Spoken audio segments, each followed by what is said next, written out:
welcome back to 33-year-old boomer ranting on the floor of his Airbnb as it very peacefully rains outside. I think people are generally wrong about the whole low desire society thing. Let's talk about it. So when people talk about the low desire society, they're referring to the fact that many people seem to be tired. They seem to be burnt out. They've realized that the system isn't exactly working in their favor.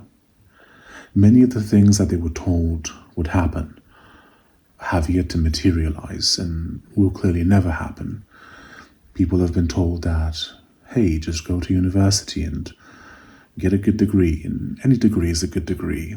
And once you have it, just go to an employer and give them a good firm handshake and they'll give you a job forever. And that's just not the case, is it? And people are starting to notice.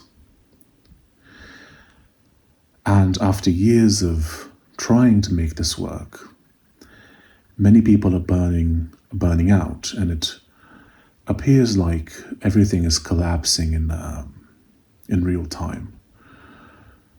However, what if that didn't have to happen? What if it didn't have to be that way? The reason why many people are silently quitting, they keep going to their job, but they don't really do much, or they do the absolute bare minimum to not get fired. Part of the reason for this is because people feel drained. And one of the advantages of being a minimalist that I've noticed over the years is that it allows me to reclaim a bunch of energy that otherwise would be wasted. So what am I talking about? One of the reasons why I got rid of stuff, one of the reasons why, for example, I'm traveling right now and I just have about 2 bags worth of stuff with me. And that's all I need. It's just my laptop, my phone, an ebook reader, a bunch of clothes. It's pretty much everything I need. It just fits in 2 small bags. The reason why I did this years ago, the reason why I started decluttering and eventually got rid of a bunch of stuff, was because I noticed that all these physical objects were draining me. They were draining me of energy. They were getting in the way. I would have to constantly move things out of the way to find the things that I actually needed. Maintenance was a burden. Cleaning was a burden. Repairing was a burden. Replacement was a burden. And eventually I thought, what if I just got rid of all this stuff? What if I didn't need to be surrounded by stuff? What if Fight Club was right all along? What if the things that you own end up owning you? And by slowly getting rid of things, I noticed that I was able to reclaim my energy. It's not about having an empty house. It's more about being more intentional with the things that you surround yourself with. And I'm aware that intentional is a bit of a cringe word at this point. But I noticed that the more I got rid of stuff, the fewer ties I had to objects, the more energy I had. Energy which I could redistribute and reinvest how I saw fit. And now, if you choose this path, what should you do with this energy? Well, some people will simply choose to retreat and to invest this energy in feeling peaceful, in hikes, in family and friends. And that is a very worthwhile pursuit. Others will choose to invest it in increasing their skills and becoming generally more useful, generally more competent. I personally lie somewhere in between these two, where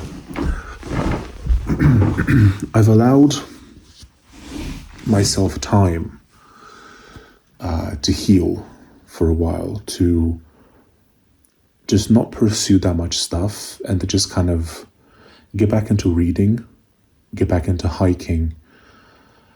And after doing so for quite a long time, I noticed that I found myself hungry for excellence once more.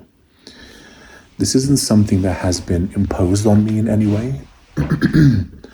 I don't feel the need to become better at things in order to impress people or to buy flashy things. But after having all this extra energy, I found myself hungry to channel it into more productive things. It's actually fascinating how once you reduce your costs, once you reduce your rent, once you have little to no subscriptions, once you reduce how much food you consume, and once you reduce your expenses in general, it's actually fascinating how much energy you reclaim from that. Because all of a sudden, you no longer have to work in order to keep up with this lifestyle. You no longer have to put in a bunch of hours. You no longer have to put in a bunch of effort. And the have portion is the key one here. There is something psychological about being forced to do things in order to survive. If you have to do them, it makes the burden feel heavier. However, if you lighten your own burden, if you choose to have lower expenses wherever you can, you will notice that this will improve your life immeasurably, and it will give you a kind of vigor that you felt might have disappeared from your life. So, how am I personally choosing to redistribute this newly found energy?